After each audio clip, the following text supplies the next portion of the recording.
असली उड़ान अभी बाकी है, जिंदगी की असली उड़ान अभी बाकी है, जिंदगी के कई इम्तिहान अभी बाकी है। अभी तो नापी है मैंने मुट्ठी भर जमीन, अरे अभी तो नापी है मैंने मुट्ठी भर जमीन, अभी सारा आसमान बाकी है, अभी सारा आसमान बाकी है।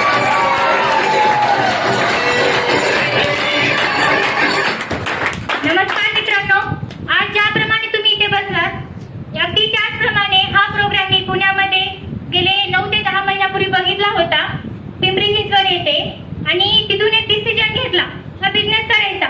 सुरुवातीला घरून सपोर्ट मिळत नसतो, कारण आई वडिलांना हा कन्सेप्ट माहिती नसतो, त्यामुळे सुरुवातीला मलाही घरून म्हणजे सपोर्ट नाही मिळाला। आई बोलली तुला करायचंय तू कर, पण वडिलांना विश्वास नव्हता, तर त्यांना विश्वास नव्हता, पण मी चालू ठेवला, बिझनेस करत राहिले।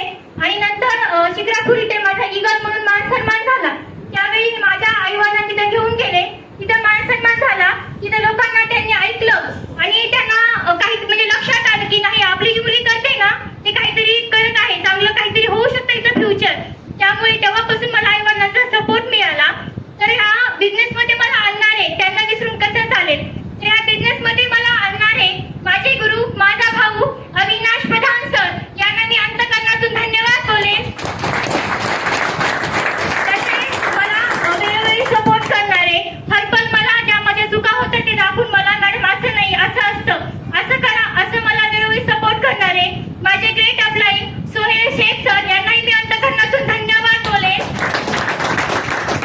तसेच परभणी जिल्ह्याचे first NTC Ravi Chavan sir यांनाही धन्यवाद बोलेन आणि आपल्या सर्वांचे महागुरु एसटीसी पर औचार सर यांनाही मी कोटी कोटी वंदन करेन। तुम्हाला ती काही शिकवायला काही खूप मोठी नाही, बरोबर, मी तुमच्या म्हणजे मुलीच्या वयाची, तुम्हाला मी काही शिकवू शकत नाही, पण या इंडस्ट्रीमध्ये जे काही माझा 9-10 वर्षाचा अनुभव आहे तो फक्त मी तुम्हाला एका मिनिटात शेअर करेन। तर या इंडस्ट्रीने मला काय दिलं, तर ह्या इंडस्ट्रीमधून बघा आपलं एक स्वप्न असतं विमानात फिरायचं, विमानात बसायचं, विमान हे बसण्यासाठीच असतं, फक्त बघण्यासाठी नसतं। कधी म्हणजे लोकांचं स्वप्न असतं, पण मी म्हणजे झोपेमध्ये सुद्धा बघितलं नाही, स्वप्नात सुद्धा विमानात बसेल असा विचार सुद्धा केला नव्हता। पण ह्याच इंडस्ट्रीमधून माझ्या खानदानात कोणी विमानाचं टाळ्या सुद्धा बघितलं नसेल, पण मी जेवढ्या कमी वयातली जी मुलगी आहे की तिने 2 वेळा विमान प्रवास झाला, बाय प्लेन गोव्याला गेले होते। नंतर बघायला गेलं तर प्रत्येक मुलीला वाटतं की आपली म्हणजे ह्याच एक इंडस्ट्रीमधून माझं एक स्वप्न पूर्ण झालं। ह्याच इंडस्ट्रीमधून मी एक स्कूटी खरेदी केली, 1,10,000ची स्कूटी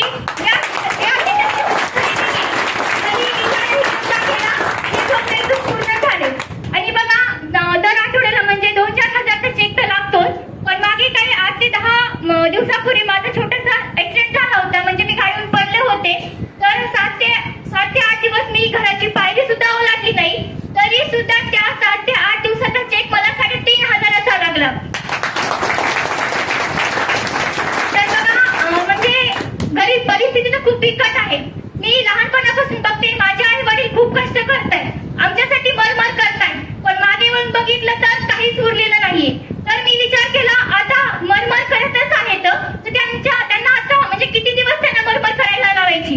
तर माझ्या आई वडिलांना मला एक असं म्हणजे आयुष्य द्यायचंय ना की त्यांना वाटलं पाहिजे जे आपल्या मुलांना सुद्धा केलं नसतं ना ते आपल्या मुलीने करून दाखवले। तर बघा बिझनेस खूप छान आहे, तर आपण मुलींना खूप अडचणी येतात, या बिझनेस मध्ये प्रत्येकाला अडचणी येतात, कारण सुरुवातीला काहीच माहिती नसते, पण जास्त करून लेडीजला खूप अडचणी येतात। म्हणजे लेडीजला बाहेर पडायचं म्हणलं तर खूप साऱ्या गोष्टीला फेस करावं लागतं, खूप अडचणी येतात, लोक नावे ठेवतात, लोक काय काय बोलतात, आणि जास्त म्हणलं तर नातेवाईक सुद्धा खूप म्हणजे ताण देतात की मुलगी बाहेर पडायली। मग मी सुरुवातीला बिझनेस स्टार्ट केला तेव्हा मला लोक बोलले की शिक्षण सोडून आता काय औषध गोळ्या निघाली काय, बरोबर, काय औषध गोळ्या निघाली काय, खूप टेन्शन झालं, खूप फिरायली, खूप म्हणजे इकडे चालली तिकडे चालली, आता काय कामधंदाच नाही। पण मी लोकांकडे बघितलं नाही, लोक फक्त बोलायला येतात, बोलायला येत नाही, त्यामुळे लोकांकडे लक्ष दिलं नाही, मी माझं काम करत राहिले। आतापर्यंत मी कॉलेज करत करत पार्ट टाइम हा व्यवसाय केला, पण इथून पुढे सांगेन की हा व्यवसाय मी कॉलेज पार्ट टाइम करेन आणि बिझनेस फुल टाइम आणि ओव्हर टाइम करेन। बिझनेस खूप छान आहे, स्वतःचे डिसिजन स्वतः घ्या, इंडस्ट्री खूप छान आहे, तुम्ही 2 पावले चालायची तयारी ठेवा, 98 पावले चालला आम्ही सर्व तुमच्या तुम्हा सर्वांना मी विशेष करेन. Wish you all the best. जय हिंद.